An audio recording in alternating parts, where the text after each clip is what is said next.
They've known each other since before they could spell each other's names, but some people see history and feel threatened. Welcome back to StorySpin, where the smallest things crack the surface, and the fallout never arrives when you expect it.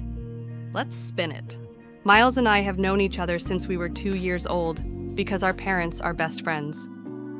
Now, I wouldn't say Miles is my best friend. He's a good friend, and we hang out occasionally. But we mostly see each other on major holidays because of our families. We're both in our early 20s. The problem started over something kind of dumb, a childhood memory. When we were 8, we were in an after-school play where I played the bride, and Miles played the groom. It was just a silly kid's performance with terrible songs and totally uncoordinated dancing. Naturally, our parents took pictures and videos. Each of our families has one of those photos on their living room walls. Miles is dating a girl named Lindy. They met 3 years ago and started dating last year. And Lindy does not like me. Every time we end up at the same celebration, she makes some kind of passive-aggressive comment, usually about me being the typical girl best friend. One time, she even said she thought I secretly wanted to hook up with Miles. I have no idea where she got that from. Miles and I don't even hang out that much. We have different friend groups, different schedules. Aside from a monthly catch-up over food, we barely see each other. Things got worse after she saw the picture from that old school play. The comments escalated. Then she started messaging me on Instagram saying stuff like, "I know what game you're playing." I talked to Miles about it once and he told me to just give her time. Then his birthday came. It was this past Saturday, and I was invited. Lindy actually messaged me to say she'd be supervising me at the party. She said it was their first birthday together as a couple, and I wasn't allowed to take up his time. At that point, I was just done. I tried talking to Miles again, but he repeated the same thing, give her time. So I skipped the party. Once it started, I sent him a quick message saying I couldn't come, and told him my mom would drop off his present. Now he's upset that I missed his birthday. Lindy's mad that I made it all about myself. And my parents are disappointed that I missed what they consider a family function. Am I the a-hole? Edit. I didn't show anyone Lindy's messages because I didn't want to blow things out of proportion. I also didn't want to poison anyone against her, especially not if she's going to be part of Miles's life now. That would only make things harder for both of us. I thought just talking about it with Miles was the more mature way to handle it. And just to be clear, my parents aren't furious or blowing up my phone. Nothing like that. They, along with Miles's parents, were just bummed because this was the first birthday of his that I missed. As for why Lindy's jealous, I genuinely have no idea. Neither of our families ever hinted that they wanted us to get together. There were never any jokes or nudges in that direction. I think they'd actually prefer we didn't. The wedding play photo is still on our walls because our parents loved the moment, and it was our first school performance. OP posted an update. I'll start with what happened right after the last post, and then I'll clarify some things. After I shared everything, I talked to Miles. At first, he was upset and thought I was blowing things out of proportion. You can find more context in my last update. Eventually, we agreed to take some space while he worked things out, mostly because I didn't want to deal with the stress of constant drama. Then I spoke with my parents and explained what had been going on. They were really upset by the way Lindy had treated me. Obviously, they weren't going to get directly involved, but it felt good to get it off my chest. Nothing happened for a little while, until Tuesday night. Since Wednesday was a holiday, some of my friends and I decided to go to an Irish pub for karaoke. At some point in the night, my best friend and I went to the bathroom to freshen up. That's when Lindy and a group of her friends walked in and kind of cornered us. It got ugly fast. They started loudly talking about man-stealing witches and how some women are just born to be homewreckers. One of them said, "Imagine being so pathetic you pretend to be a guy's friend just to get with him." Then they started going off about how pick-me girls are the worst. They kept edging closer and pushing us toward the back of the bathroom, near the hand dryers, all while pretending we weren't even there. Finally, my best friend had enough. She shoved past them and pulled me with her. We were almost back to our table when Lindy came up behind me and yanked my hair. I fell backward onto a metal footrest, hard. It hurt so badly I actually saw white. Then, one of Lindy's friends dumped a beer on me. Everything after that was a blur. There was a scuffle. Someone dropped a heavy pint glass on my head. Lindy and her group were taken away by the police. I was taken to the hospital. My parents were furious. So were Miles's parents. They both came to see me at the hospital. I was diagnosed with a severe concussion, a fractured nose, and, worst of all, a hairline fracture in my back. I stayed in the hospital until yesterday morning. Miles tried to call me several times, but according to my parents, they told him not to visit just yet. I also received a formal notice. There's now an open legal case against Lindy and one other girl. They're being charged with assault and public disturbance. So now I'll be dealing with all of that through the legal system. When I finally spoke with Miles again, everything came out. And to those of you who said Lindy isolating him was a red flag of abuse, you were right. He told me everything she used to say to make him feel worthless, how she would blow up over anything going wrong in her life and take it out on him, how she would scratch him, bite him, threaten him. Our conversation ended with both of us crying and apologizing. We're going to be close again, at the very least, close enough that we can actually talk about things like this openly. He broke up with her. Right now, he's staying at my parents' house. So, that's where we're at for now. OP then posted another update. First, there's now an official court date set for my case against Lindy. It took about 2 months to get, and the date itself is still 3 months out, but at least it's finally moving forward. Our lawyer told us Lindy probably won't go to jail. She's a first-time offender, so if she does serve time, it wouldn't be more than 3 months.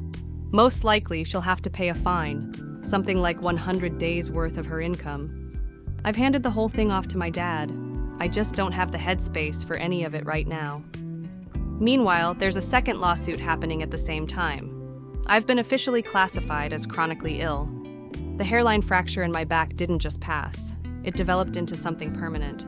I'm in pain every single day. Some days are better than others, but not one has gone by where I've been pain-free.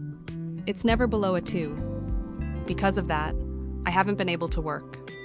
Right now, my insurance covers 75% of what I used to make, and my job has been covering the rest, but it's likely they'll have to let me go. So now my insurance company has filed a claim against Lindy to recover my lost wages. I'm no longer in contact with Miles. I tried to stay supportive, I really did. But it's hard not to be bitter when someone's jealous ex leaves you permanently injured. Miles was a victim too. But now I'm the one whose life has been changed, and I can't help but place some of the blame on him.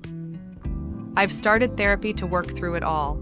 I've picked up a few hobbies again. I've been writing more, and I'm looking into online classes, something that gives me a little bit of control back. Miles's parents have been incredibly kind, especially his mom. She's been amazing. She offered to drive me to appointments, and we've actually become friends. We even went to see Deadpool and Wolverine together. She's a stay-at-home wife, so she has the time, and it's meant a lot to have someone in my corner. One of Lindy's former friends reached out through my lawyer.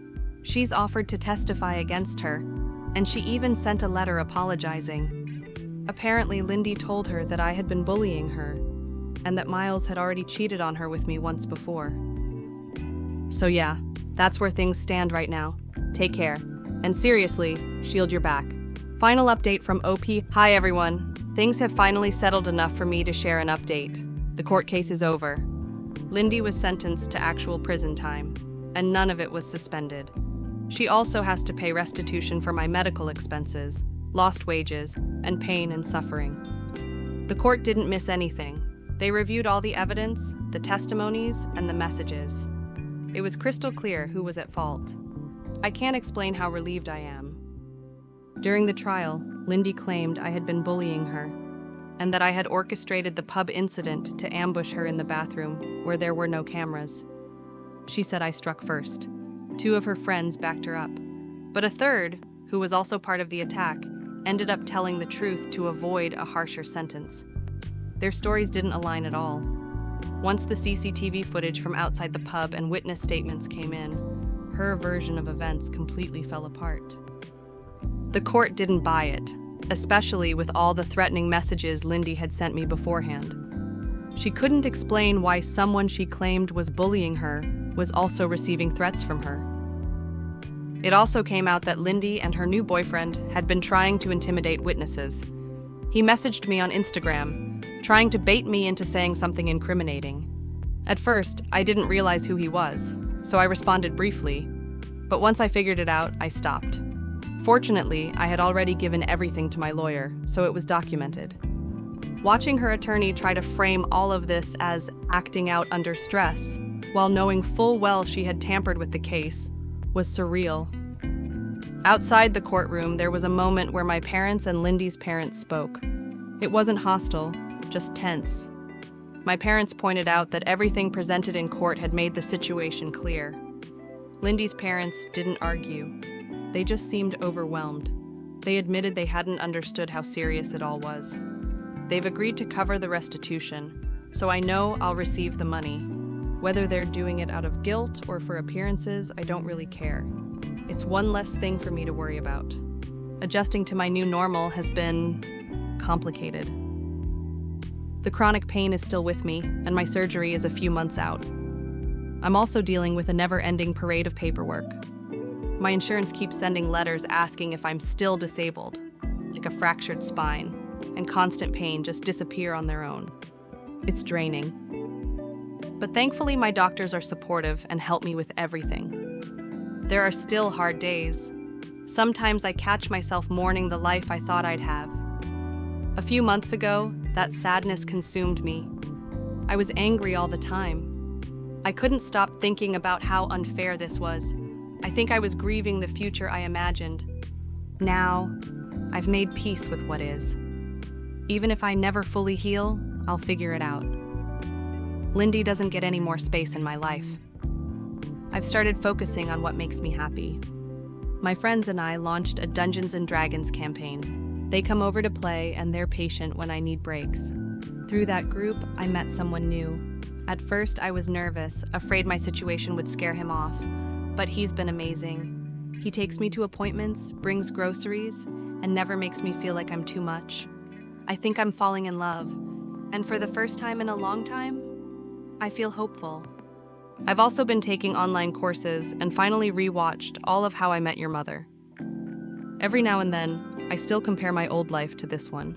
And yeah, it stings. But I don't stay in that sadness the way I used to. I'm finding my footing, slowly but surely. I've also stepped back from Miles's parents. They were wonderful to me, but I realized he needs them more than I do now. Their support should go to him. As for Miles, I don't know if I'll ever forgive him. Even now, I haven't. Thank you to everyone who supported me throughout all of this. It's been a long, painful road, but I finally feel like I'm on the other side. Take care of yourselves and hold on to the people who make your world lighter. They matter more than you know. She lost a lot. Some things won't come back, but she made it through, and that's more than most. Sub if you like watching people implode gracefully. There's always another train wreck just a click away.